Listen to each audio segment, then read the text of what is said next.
The Drexel Ascendancy fleet materialized in Earth's orbit with the precision of a species that had conquered 47 worlds without meaningful resistance. War Sovereign Corventis studied the blue planet through the viewport of his flagship, the Eternal Judgment, and allowed himself a moment of satisfaction. Their deep space surveys had detected primitive electromagnetic emissions decades ago, but recent long-range scans showed nothing. No orbital infrastructure. No defense platforms. No energy signatures beyond natural geological activity. The inhabitants had either destroyed themselves or regressed to pre-technological barbarism. Either way, the world was ripe for harvest. Deploy scanning drones across all orbital vectors, Corventis commanded. I want confirmation before we begin atmospheric operations. His sensor array chief, a younger officer named Veltaris, worked the controls with practiced efficiency. Deploying now, War Sovereign. Initial readings confirm previous data. No artificial satellites detected. No weapons platforms. No shield generators. Atmospheric composition shows industrial pollutants, but surface scans detect no active power grids or major settlements. Corventis leaned back in his command throne. 47 worlds. This would be 48. The Ascendancy's expansion had been methodical, overwhelming, inevitable. They possessed shield technology that rendered primitive kinetic weapons useless, energy weapons that could glass continents, and a fleet of 843 warships supported by 6 dreadnoughts. This backwater planet offered nothing but resources and perhaps a few scattered survivors to process. Begin landing operations, he ordered. Send the initial wave to the largest landmass. Establish beachheads at coordinates. War Sovereign. Veltaris's voice cracked with surprise. Energy spike detected. Multiple contacts emerging from, they're coming from inside the planet itself. Corventis surged forward. Clarify. Underground facilities, massive ones. They're opening. I'm detecting, by the void, I'm counting over 300 separate launch signatures. Ships. They were hiding their ships underground. The viewport flickered as targeting overlays activated automatically. Corventis watched sleek vessels emerge from camouflaged silo doors across multiple continents, their hulls unmarked by any visible weapon systems. They were small compared to Drexel dreadnoughts, perhaps a tenth the mass, but they moved with unnerving speed and coordination. Shields to maximum, Corventis snapped. Maintain orbital superiority. They cannot possibly threaten this fleet with such primitive craft. Admiral Sarah Nakamura settled into the command chair of the TCS Marathon as her ship cleared the launch silo in the Colorado Rockies. Around the globe, 317 identical vessels were doing the same, each one emerging from facilities that had been excavated in absolute radio silence over the past 4 decades. Tactical status, Commander Torres, she said calmly. Marcus Torres's fingers danced across his console. All ships report ready status. Drexel fleet holding orbital position at 42,000 kilometers. They've activated shields but haven't deployed weapons. 843 warships detected. 6 confirmed dreadnought-class vessels. They're not shooting yet, Lieutenant Yael Singh noted from the pilot station. They think we're not worth the ammunition. Nakamura smiled thinly. That's exactly what we want them to think. Chief Kowalski, how are the drives performing? From engineering, Pavel Kowalski's voice came through crisp and confident. Running cold and quiet, Admiral. The stealth coating is holding. They still think we're using chemical rockets. Excellent. Nakamura pulled up the tactical display. 43 years ago, humanity had detected the first Drexel Scout probe at the edge of the solar system. While the probe scanned and catalogued, transmitting data back to its masters, humanity made a choice. Every satellite was deorbited. Every space station was dismantled and hidden. Every orbital facility was erased from existence or buried deep underground. The planet went dark, deliberately, carefully, while below the surface humanity prepared for war. The Drexel had surveyed an apparently dead civilization. They had no idea they were looking at bait. All ships, this is Marathon Actual, Nakamura transmitted on the encrypted fleet channel. Proceed to Rally Point Alpha. Execute dispersal pattern Nakamura 7. Make them chase us. 317 ships scattered like startled birds, each one following a precisely calculated trajectory that would force the Drexel fleet to divide their attention across multiple vectors. On the Marathon's bridge, Torres watched the enemy formation begin to shift. "They're taking it," he confirmed. "Splitting into pursuit groups. Looks like 12 separate hunter formations, 70 ships each. The dreadnoughts are maintaining high orbit." Nakamura nodded. "They still think they're hurting prey. Let's show them what happens when the prey has teeth. Tactical, target the nearest pursuit group. Firing solutions for Mark 7 railguns, full spread." Torres's hands paused over the controls. "Admiral, their shields are designed to disperse energy weapons and deflect high-velocity impacts," Nakamura finished. "Which is why we're not using high velocity. Yael, bring us about. Kowalski, I need those drives at exactly 43% thrust." Singh executed the turn with precision while Kowalski adjusted the power output from engineering. The Marathon rotated slowly, almost lazily, bringing its forward batteries to bear on the approaching Drexel formation. At 43% thrust, the railgun projectiles would travel at a fraction of their maximum velocity. Slow enough that the Drexel shields wouldn't recognize them as threats. Slow enough to pass right through. Aboard the Eternal Judgment, Corventis watched the human vessels execute their maneuvers with growing irritation. "They're trying to flee. How predictable. Veltaris, order Pursuit Group 3 to overtake that cluster near their planetary moon. Disable their engines but leave the ships intact. I want prisoners." "As you command, War Sovereign." The 70 warships of Pursuit Group 3 accelerated toward their targets, shields shimmering with deadly efficiency. The human ships were already firing their primitive kinetic weapons, solid slugs of metal that crawled across the distance at laughable velocities. Corventis could see them on the tactical display, slow-moving dots that would simply bounce off Drexel shielding. The first projectile made contact with the lead destroyer. Instead of deflecting, it punched through the shield as though the barrier didn't exist, tore through the hull amidships, and exited the far side in a spray of molten metal and escaping atmosphere. Veltaris stared at his console in disbelief. Shield penetration. How? The velocity was too low to trigger defensive protocols. The shields didn't recognize it as a threat. Corventis watched 3 more ships take direct hits, their shields utterly useless against weapons moving slow enough to slip through the energy matrix undetected. Across the pursuit formation, human railguns were firing in carefully coordinated volleys, each projectile calibrated to pass through shields designed for a completely different type of warfare. Evasive maneuvers. Corventis roared. "All ships, manual targeting. Return fire." The Drexel fleet opened up with their energy weapons, brilliant lances of coherent light that should have vaporized the human ships on contact. Instead, the beams struck hulls covered in an ablative coating that dispersed the energy across the entire surface. Ships took hits and kept flying, their strange matte black armor smoking but intact. On the Marathon, alarms blared as a Drexel beam scored a direct hit on the starboard quarter. The ship shuddered, but the structural integrity held. Nakamura gripped her armrest and watched the damage report scroll across her screen. Hull temperature critical in sections 12 through 18. Ablative layer compromised but regenerating. "They hit us hard," Torres reported. "But the coating is doing its job. We can take maybe 4 more hits like that before we're in trouble."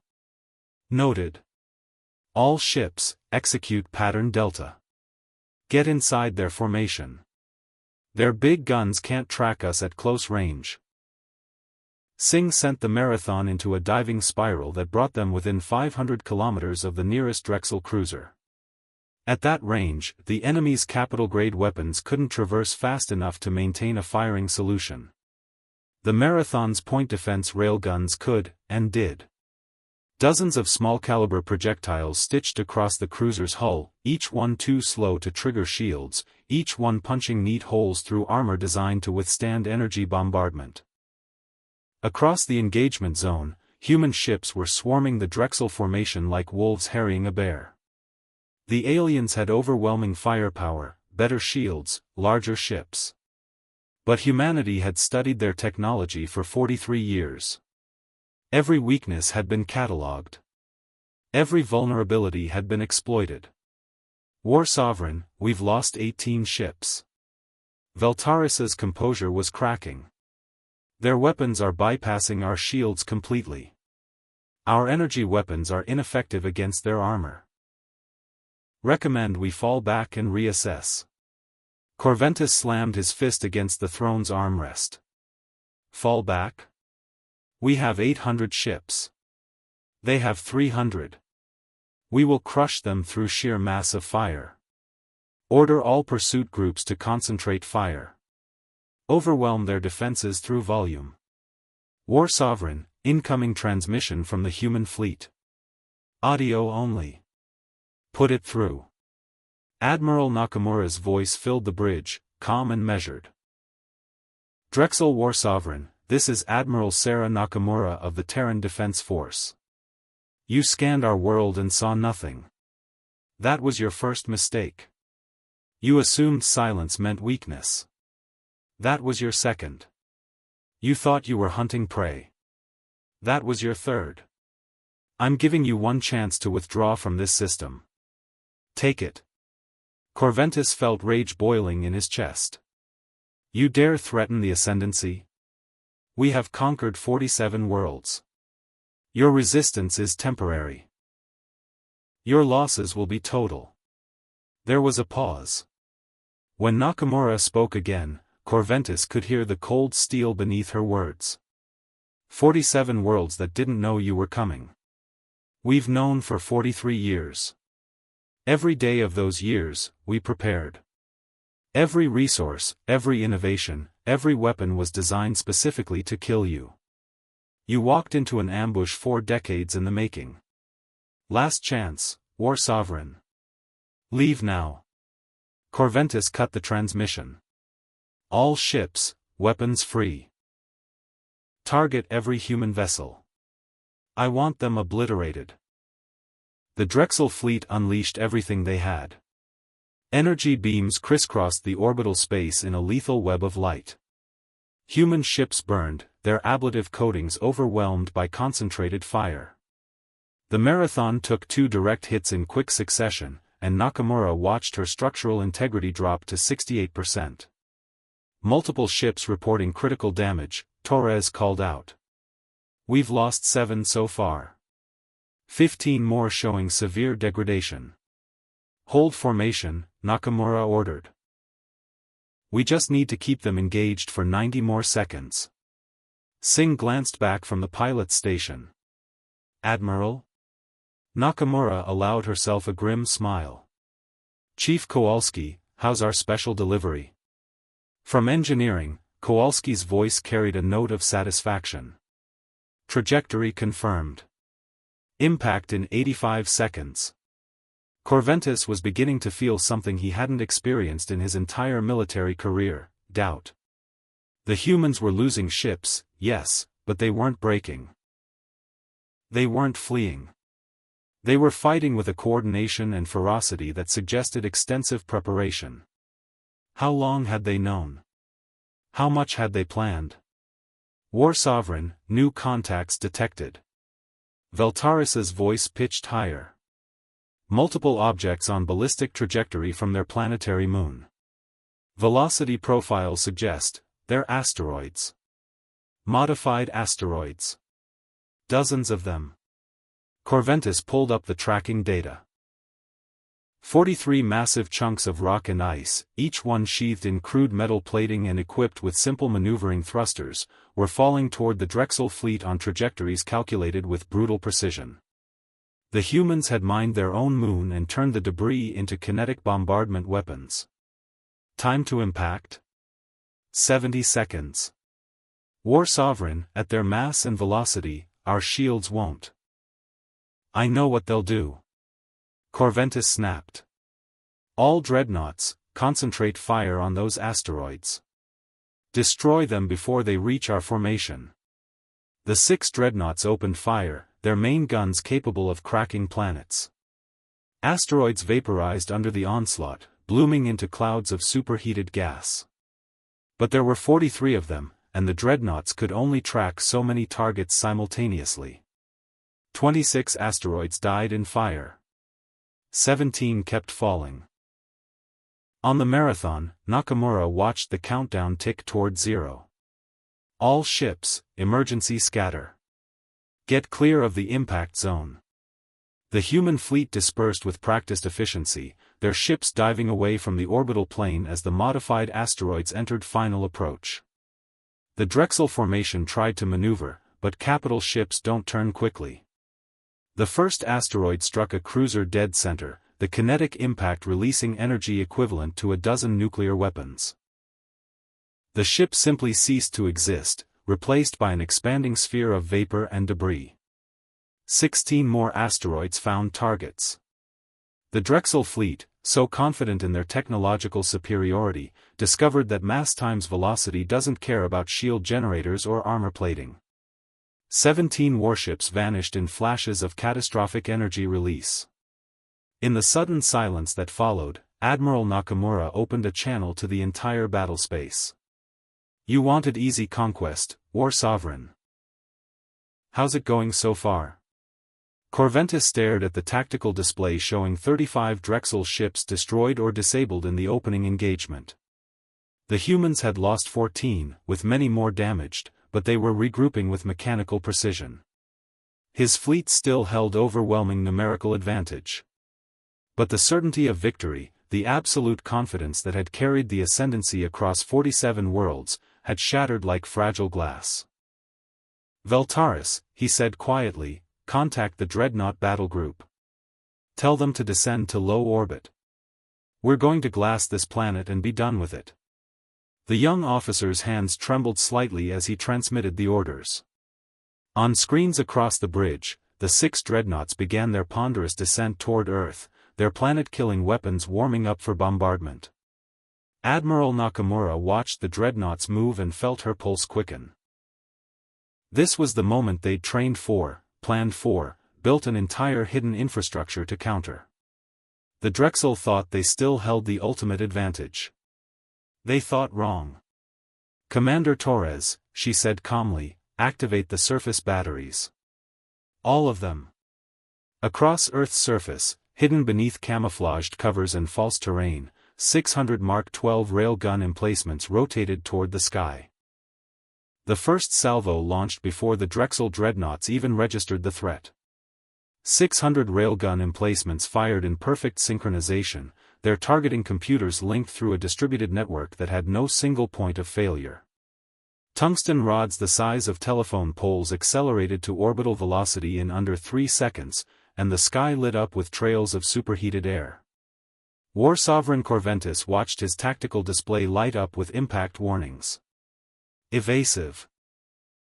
The first dreadnought, the Ascendant Dawn, took 47 direct hits in the span of 2 seconds. The massive vessel's shields flickered and died under the barrage.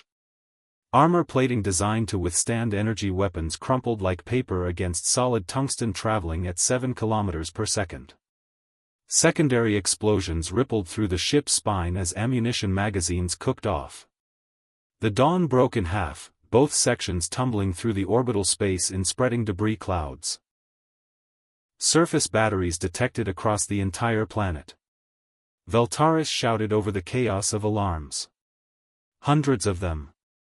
They've weaponized their whole world. The remaining 5 dreadnoughts scattered, emergency thrusters firing at maximum burn. 2 more took heavy damage, their hulls Swiss-cheesed by the relentless surface bombardment. Corventis felt the eternal judgment shudder as near misses peppered the space around his flagship. Return fire on those emplacements. Orbital bombardment, maximum yield. The dreadnoughts unleashed their planet-killing arsenal. Energy beams capable of boiling oceans lanced down through the atmosphere, targeting the railgun sites. Mountains vaporized. Valleys turned to glass. But the emplacements were hardened, buried under meters of reinforced concrete and ablative shielding. For every battery destroyed, 3 more kept firing. The humans had built redundancy upon redundancy, prepared for attrition warfare on a planetary scale. Aboard the Marathon, Torres watched the dreadnought formation break apart. Surface batteries are taking heavy casualties, but they're doing their job. The dreadnoughts are scattered and defensive. Nakamura nodded, her eyes tracking the tactical situation with the calm of someone executing a 43-year-old plan. Good. Now we show them what happens when you bring a fleet to a knife fight. Signal the wolf packs. Execute Hunter Protocol. Across the orbital battlefield, 200 smaller vessels that had been running silent and cold suddenly activated. These weren't the obvious ships that had emerged from the silos. These were humanity's true warships, built in hidden asteroid facilities, coated in metamaterials that bent sensor waves around their hulls. They'd been circling the Drexel fleet since before the battle started, invisible predators waiting for the perfect moment. The wolf packs struck from 6 different vectors simultaneously. Drexel cruisers and destroyers found themselves bracketed by ships that appeared from nowhere, railguns firing at point-blank range. Shields meant nothing when tungsten penetrators were launched from 200 meters away. The Ascendancy's neat formations dissolved into chaos as captains tried to defend against enemies they couldn't track. Commander Yelkris, leading a Drexel destroyer squadron on the fleet's outer edge, watched 3 of his ships die before he even understood they were under attack. Where are they coming from? Sensors show nothing. His tactical officer's voice cracked with fear. Stealth ships, Commander. They're using some kind of adaptive camouflage. We can't get a lock until they fire, and by then. The transmission ended as a Wolfpack vessel materialized 50 meters off the destroyer's port side and put 6 railgun rounds through the bridge section. Yelkris had time to see the sleek black hull, the complete absence of running lights or energy signatures, before his world ended in fire. On the Marathon's bridge, Singh whooped with savage joy. Hunter Pack 7 just took out their entire picket line. They never saw it coming. Maintain pressure, Nakamura ordered. Don't let them regroup. All visible ships, Alpha strike on their command vessel. Let's see how the War Sovereign likes being the target. 317 ships, battered but still fighting, converged on the Eternal Judgment. Corventis felt his stomach drop as his sensor array suddenly showed the true scope of the human fleet. Not 300 ships. 517. They'd been hiding a third of their force using stealth technology the Drexel couldn't detect. Emergency jump, he roared. Get us out of. FTL drives offline. Veltaris reported. They're jamming our hyperspace engines. Some kind of localized field generator. We're trapped in system. The human fleet opened fire. Thousands of railgun rounds converged on the Eternal Judgment from every angle.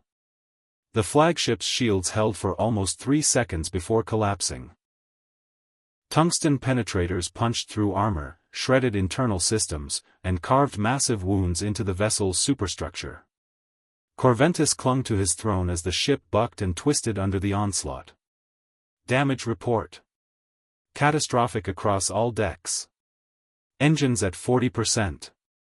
Weapons offline sections 7 through 23. Hull breaches on, an explosion cut off Veltaris's report.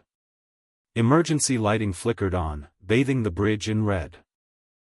Corventis pulled himself upright, tasting blood. Around him, his bridge crew struggled with failing systems. His fleet, his invincible ascendancy fleet, was dying. On the displays that still worked, he could see the casualty numbers climbing. 178 ships destroyed. 246 heavily damaged. The humans had lost perhaps 60 vessels total. How? How had a species they'd scanned and dismissed as primitive devastated a force that had conquered 47 worlds? A transmission cut through the static. Admiral Nakamura's voice, still maddeningly calm. "You're wondering how, aren't you, War Sovereign? Let me explain. You thought you were scanning an unsuspecting civilization. We were studying you through that probe. Every transmission it sent back, we intercepted and analyzed. We learned your shield frequencies, your weapon capabilities, your tactical doctrines. We spent 43 years building a military designed for one purpose, killing Drexel." Corventus slammed his fist against the armrest. "You cannot defeat us. We still outnumber you. Do you?" Nakamura's voice carried a hint of dark amusement. "Torres, how many ships do we have left in reserve?" On the marathon, Torres checked his display. "Still holding back the lunar garrison, Admiral. Another 200 ships parked on the far side of the moon. Plus the Mars contingent hasn't launched yet. You hear that, War Sovereign? We've been fighting you with 60% of our available forces. We kept the rest in reserve in case you had reinforcements. Do you have reinforcements?" Silence from the Drexel flagship. Corventus stared at the tactical display, at the carnage his fleet had suffered, and felt something cold settle in his chest. They'd walked into a prepared kill zone. Every move they'd made had been anticipated. Every advantage they possessed had been countered. The humans had turned their entire solar system into a weapon. "All ships," he transmitted, his voice hoarse. "Fall back to high orbit. Reform defensive perimeter around the dreadnoughts." The surviving Drexel vessels began a fighting retreat, their crews shocked and demoralized.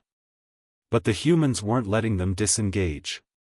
Wolf pack ships harried their flanks, visible ships pressed the pursuit, and the surface batteries continued their relentless bombardment of anything that came within range.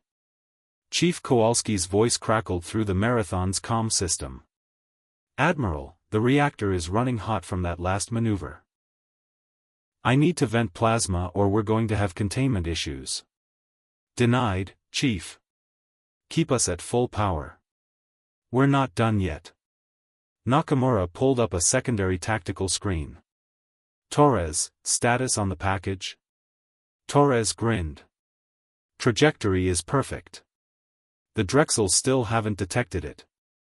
4 days ago, while the enemy fleet was still approaching Earth, humanity had launched a cargo hauler on what appeared to be a panicked evacuation trajectory toward the outer system.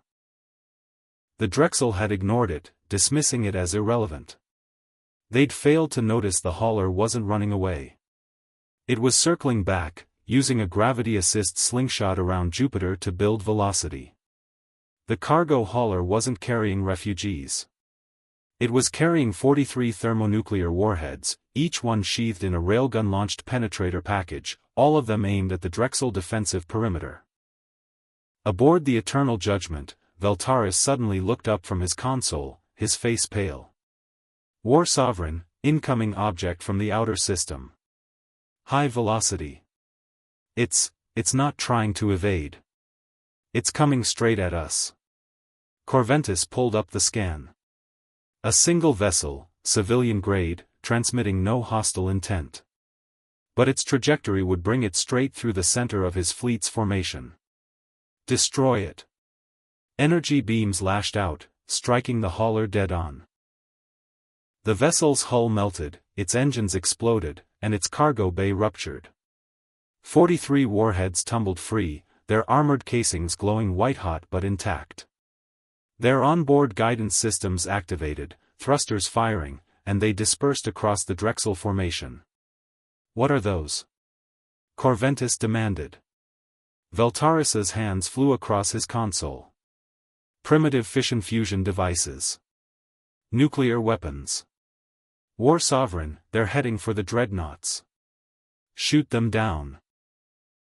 All-point defense batteries, fire.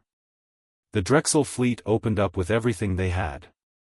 37 warheads died in fireballs of interceptor fire. 6 kept coming. Their penetrator casings absorbed hit after hit, ablative armor burning away but holding just long enough. They reached their targets and detonated. The yield on each warhead was 500 kilotons.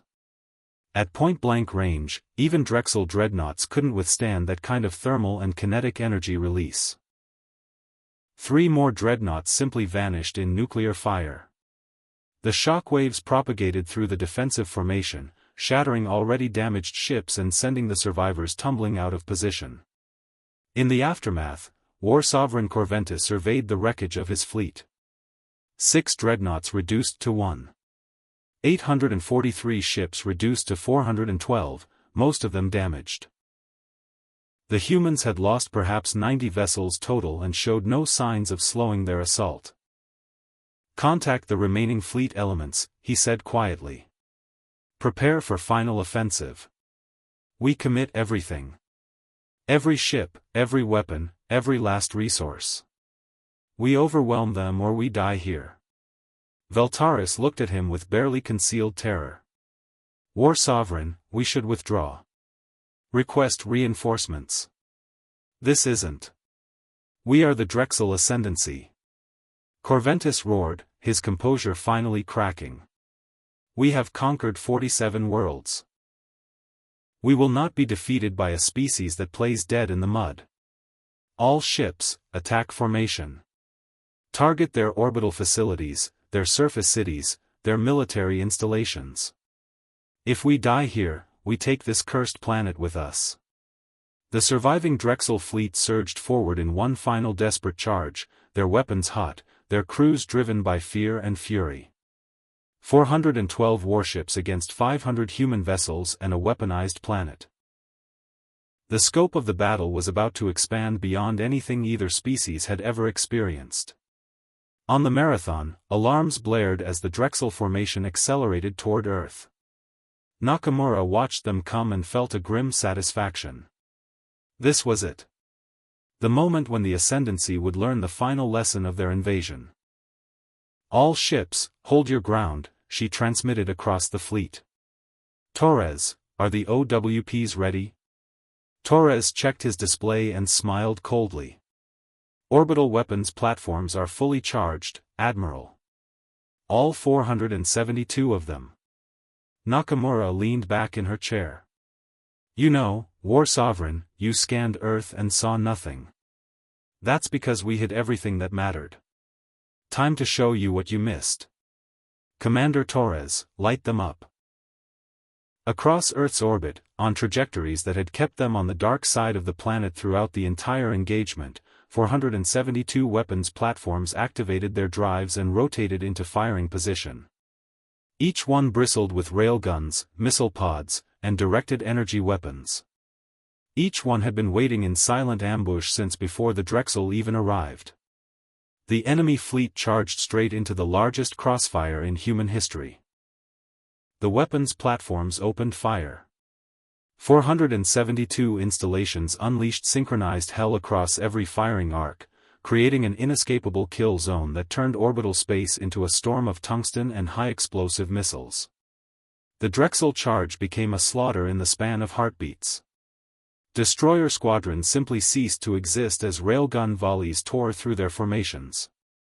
Cruisers broke apart under sustained bombardment, their hulls peeled open like aluminum cans. The few vessels that managed to return fire found their targeting systems overwhelmed by the sheer number of platforms, each one independently maneuvering and firing with mechanical precision. War Sovereign Corventis watched his fleet die. Ships that had conquered worlds were reduced to expanding clouds of debris. Captains who'd never known defeat screamed final desperate orders before their bridges exploded. The tactical display showed red icons blinking out faster than his sensors could update casualty figures. Emergency jump protocols, he roared at Veltaris.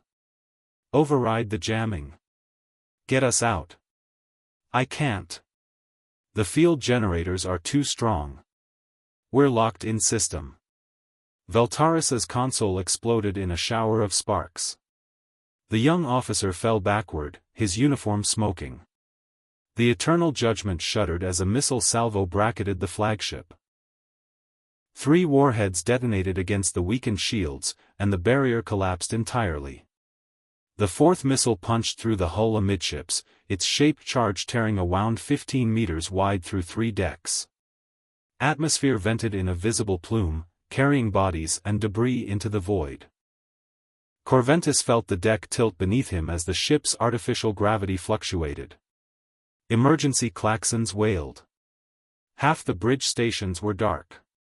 Through the viewport, he could see the lone surviving dreadnought, the Eternal Sovereign, listing badly with fires visible through breached sections of its hull.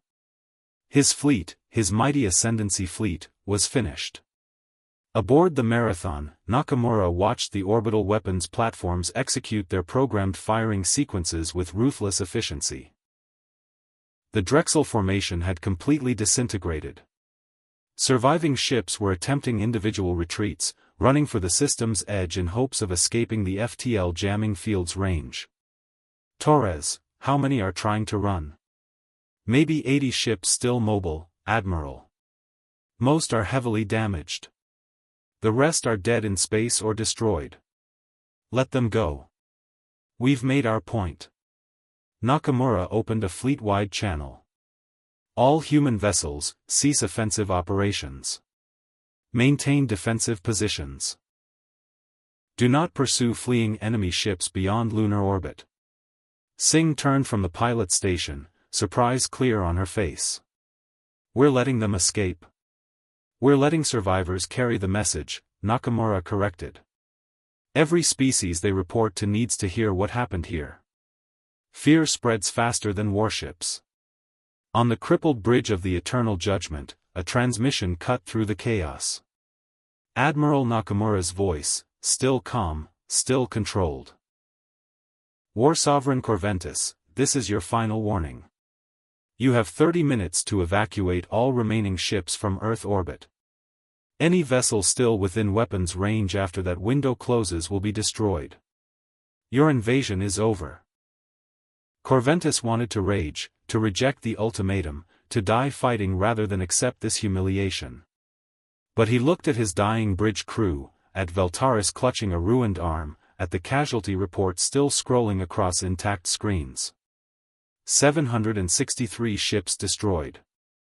81 damaged vessels trying to flee. 5 dreadnoughts reduced to wreckage. The humans had obliterated an Ascendancy fleet using technology the Drexel had dismissed as primitive. Kinetic weapons. Nuclear devices. Simple tungsten rods. Nothing exotic, nothing the Ascendancy couldn't theoretically counter. But the humans had used them with surgical precision, exploited every weakness, anticipated every response. They'd fought like a species that had studied war for millennia. Signal all remaining ships, he said quietly, his voice hoarse.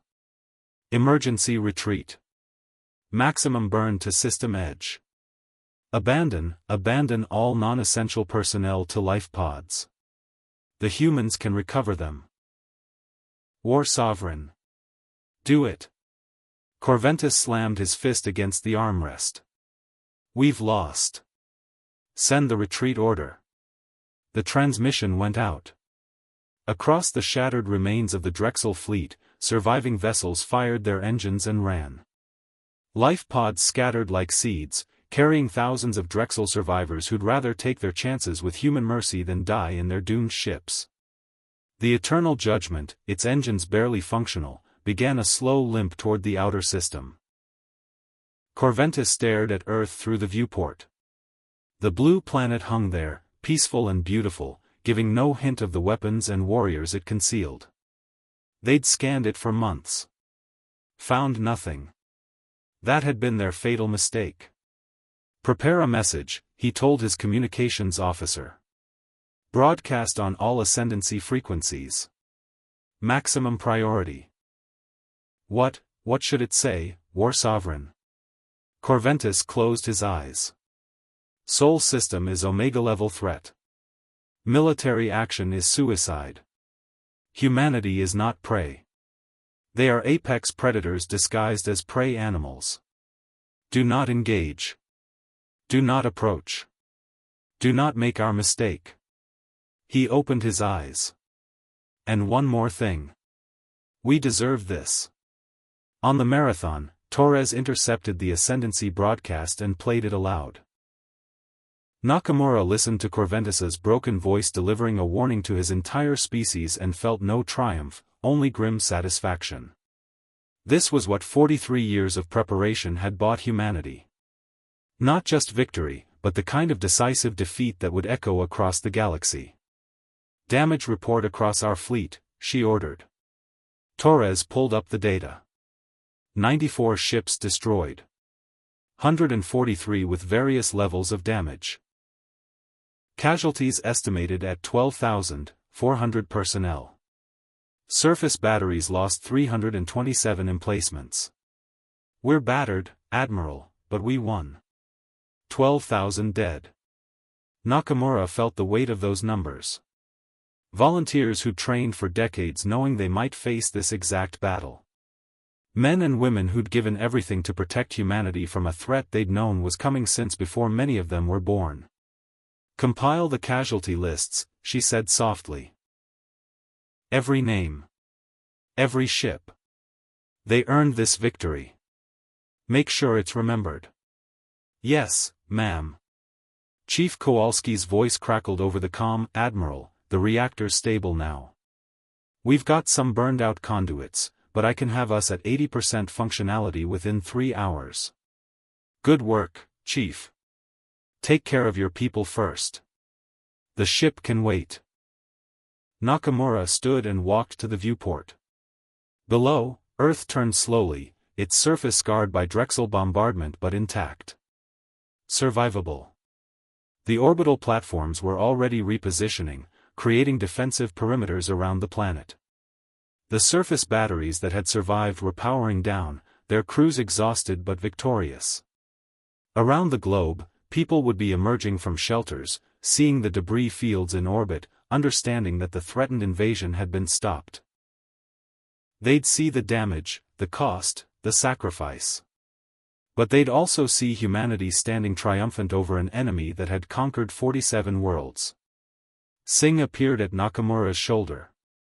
Admiral, we're receiving requests for asylum from several thousand Drexel life pods. What should we tell them? Recover them. Medical attention, processing, and temporary housing. We're not monsters. Nakamura smiled slightly. Besides, when they eventually get home, they'll tell stories about the species that defeated them and then saved their lives. That's a message worth sending too. Aye, ma'am. Torres joined them at the viewport. The jamming field will collapse in about 6 hours once we power down the generators. Any Drexel ship that can still jump will be gone within minutes after that. Probably never coming back. They'll send the message though, Nakamura said. Every species in contact with the Ascendancy will hear about this. Some will take it as a warning. Others might see it as a challenge. Let them come, Torres said grimly. We've proven we can handle whatever the galaxy throws at us. Nakamura shook her head. No. That's not the lesson here. The lesson is that humanity doesn't start wars, but we finish them. We gave Corventus a chance to withdraw. He chose to ignore it. That was on him. Across the solar system, the last Drexel vessels limped toward the edge of the jamming field. The eternal judgment, trailing debris and venting atmosphere, finally crossed the threshold. Its FTL drives activated, and the flagship vanished in a flash of bent spacetime, carrying War Sovereign Corventus and the survivors of his shattered fleet back to Ascendancy space. They'd tell the story. How they'd scanned Earth and found nothing. How they'd dismissed humanity as primitive. How they'd walked into a trap 43 years in the making. How every advantage they'd possessed had been countered, exploited, turned against them. How a species they'd planned to harvest had instead harvested them. In the command centers of dozens of advanced civilizations, the message arrived within days. The Drexel Ascendancy, unstoppable conquerors of 47 worlds, had been annihilated by a species that barely had FTL capability. Star charts updated. Sol system marked with the highest threat designation. Trade routes adjusted.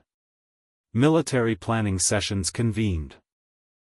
Admiral Sarah Nakamura stood on the Marathon's bridge and watched the last enemy vessel flee her solar system. Around her, tired crew members were celebrating, some laughing, some crying, all of them knowing they'd witnessed something extraordinary. Humanity's first contact with an alien species had been war, and humanity had won decisively. She thought about the decades of preparation. The silent construction of fleets in hidden asteroid facilities. The weaponization of an entire planet. The millions of personnel who'd trained for a war that might never come. The 43 years of waiting, planning, hoping the Drexel wouldn't arrive before they were ready. It had all been worth it. All ships, this is Marathon Actual, she transmitted across the fleet. Stand down to Condition 2. Maintain defensive readiness, but get your crews some rest. You've earned it. Humanity remains free because of what you did here today.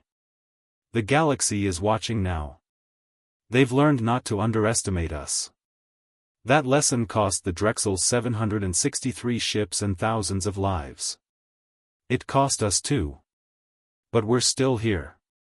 Earth is still ours. And anyone else who thinks we're easy prey just needs to look at the wreckage orbiting our world to understand their mistake. She closed the channel and turned to Torres. How long until the relief crews arrive? 2 hours. The lunar garrison is sending fresh personnel to take over defensive operations. Good. When they get here, we're standing down. This crew has been on battle stations for 16 hours straight. They need food, sleep, and time to process what happened. Nakamura walked back to her command chair and sat down, feeling the exhaustion settling into her bones. Through the viewport, she could see Earth hanging in space, scarred but unbroken. Humanity had faced its first test against a hostile galaxy and passed with overwhelming force. The message was sent.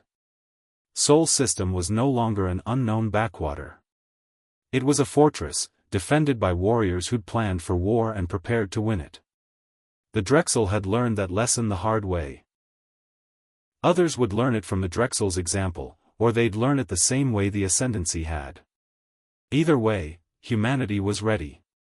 Admiral Sarah Nakamura closed her eyes for a moment, offering a silent thought for the 12,000 who'd paid the ultimate price for victory. Then she opened them, squared her shoulders, and began planning for whatever the galaxy would throw at them next. Earth didn't start this war. But they'd damn sure finished it.